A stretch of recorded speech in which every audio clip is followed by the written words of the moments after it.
going to be a good year for a lot of wedding couples as you're grooving there, Netta. What do you think? 2022, a whole new year, saying I do, living in San Diego. Yeah, I mean, I will say so many couples have put delays on their wedding plans, and maybe this will be the year where they finally can make it happen. Turning things around here in 2022. So glad you're with us here for the 6 a.m. hour. I'm Eric Connert. And I'm Netta Irampour. And you know, wedding season is all year round in San Diego with weather like this. Hi, Evan. Hi. Was that Lauryn Hill? I think it was, right? So, yeah, I was trying to remember.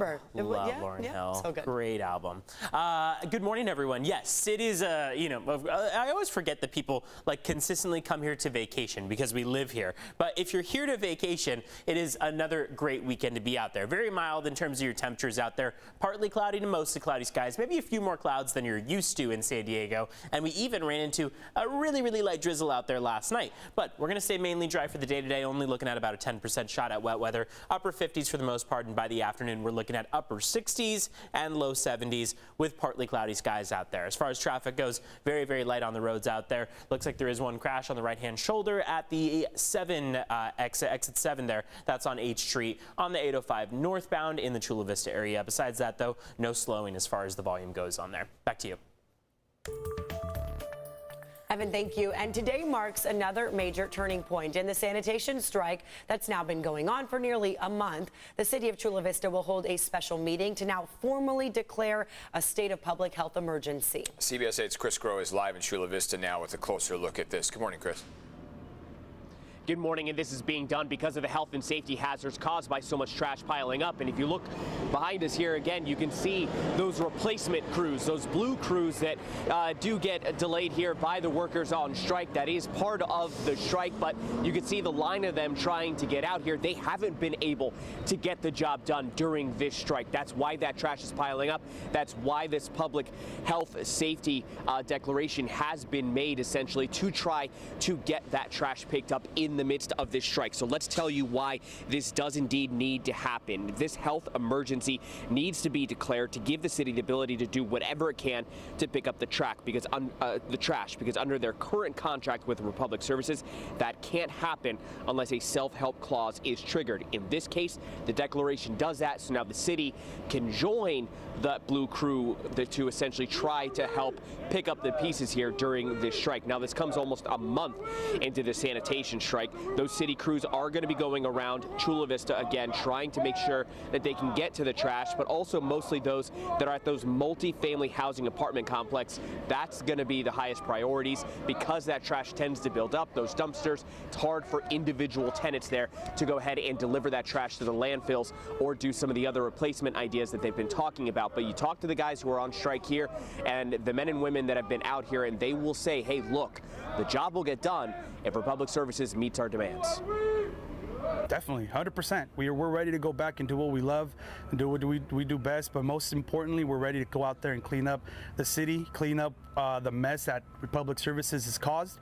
And all my brothers here are ready to go 100% on a minute's notice to go back to work and do what we do best and clean up the city.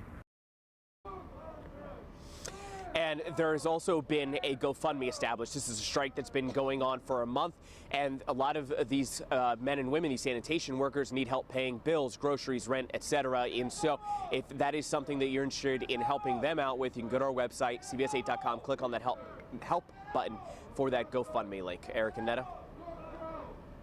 Chris Groh staying on top of those developments. We appreciate that. The Supreme Court is halting a Biden administration mandate that would require employees at large companies be vaccinated against COVID or be tested weekly. This is a big development here. Justices say the Biden administration overstepped its authority with that mandate, but businesses can still require their employees to get the shot. CBS 8's Abby Alford has more on the ruling. That's how it's impacting San Diego. More than 430 San Diego County businesses who have rallied against vaccine mandates say the Supreme Court's ruling against the Biden administration's vaccine mandate is a temporary win. So it was affirming to our business community's choice to stand for freedom for each and every one of their employees. Michael Seifert created Public Square, an app with nearly 500 businesses who say it's for freedom-loving businesses who can help hire, network, and help customers shop. This is a group of businesses that were committed to freedom no matter what the Supreme Court were to say this morning. However, the group is disappointed in the court's ruling that still allows vaccine mandates for healthcare workers. It also allows for private companies to have mandates. Local employment attorney Arlene Yang says it would not have impacted healthcare workers in California. California had already had a vaccine mandate earlier, so it doesn't affect California healthcare workers.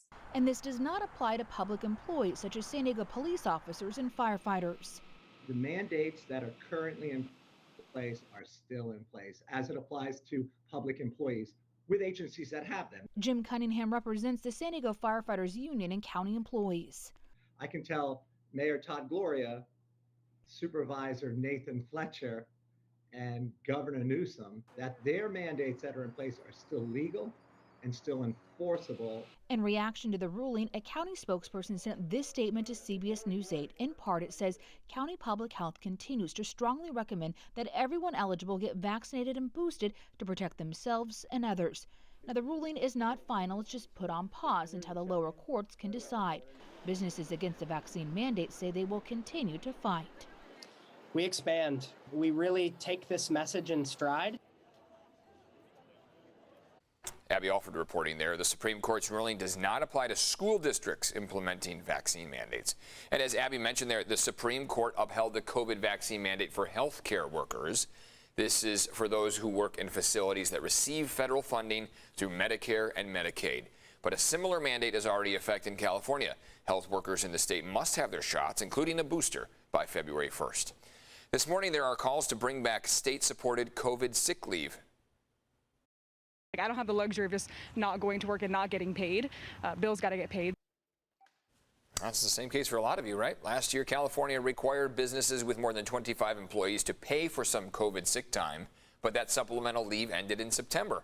The governor's office told the CBS affiliate in Los Angeles they hope to have extra COVID sick days reinstated by the end of the month on an emergency basis. However, groups like the California Chamber of Commerce are worried about the impact on businesses. They also claim some people have abused the policy.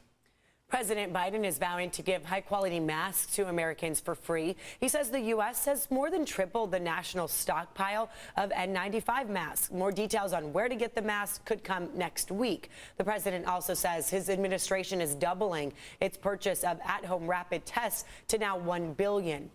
A website expected to launch next week on where you can sign up to receive tests for free. And don't forget, starting tomorrow, you can be reimbursed for at-home COVID tests. Insurance companies will be required to pay for up to 8 tests per person per month. So you see how it breaks down in this imagery here. You can either give your insurance information when you check out or file a claim afterwards. Companies may cover tests purchased before January 15th. We know a lot of people have purchased a lot of these, but they're not required to do so. So definitely want to check with your insurance and still keep those receipts on hand. They might cover the cost. Stepping outside for that jog, that early morning jog potentially here. Yeah. You're dealing with the mid-50s, not bad. Have you got the motivation to? I'm always astounded. If you're getting up right now in the dark and going to work out, which I know many of you are, we commend you immensely, because getting the stamina on a Friday morning to wake up in the dark and be like, I'm going to go on a run, props to you. I support you. Get out there, enjoy it. Warmer temperatures out there, as Eric mentioned, to start off the morning, upper 50s and moving toward the low 60s. By the afternoon, we're looking at upper 60s and low 70s. Here's the view outside. The sunrise comes at 6:51, but already we're seeing some of that light come through from San Miguel facing west. You can see how those clouds have really broken apart quite a bit, but even just an hour ago, those clouds were largely intact, and that is what contributed to a few sprinkles late last night into really early this morning. But over the last 3-4 hours or so, we have been dry and really mild as far as your temperatures go. So here's where we are as we speak. We have a couple spots on the map where there's a little bit of clearing. So for example, downtown San Diego, temperatures are in the 50s pretty much across the board. You got 57 for Chula Vista, 54 for Escondido, and 56 for downtown San Diego. As we head toward the afternoon, we're going to be looking at those temperatures. Again, upper 60s for your coastline, low 70s for the most part as you head farther inland. Temperature change between now and 24 hours ago shows for the most part we're warmer, especially off toward areas of the deserts. Borrego Springs and Ocotillo Wells, 11 and 12 degrees warmer now as we start off Friday compared to yesterday or Thursday. So here's the forecast for the day. The main graphic you want to give some attention to. You got Partly cloudy skies for the most part, if not mostly cloudy skies, for example, along your coast. Upper 60s and low 70s, upper 50s for those mountains, and 70s for the deserts. Just one thing to mention, we've got 52 westbound shoulder blocked at exit 22 in Santee.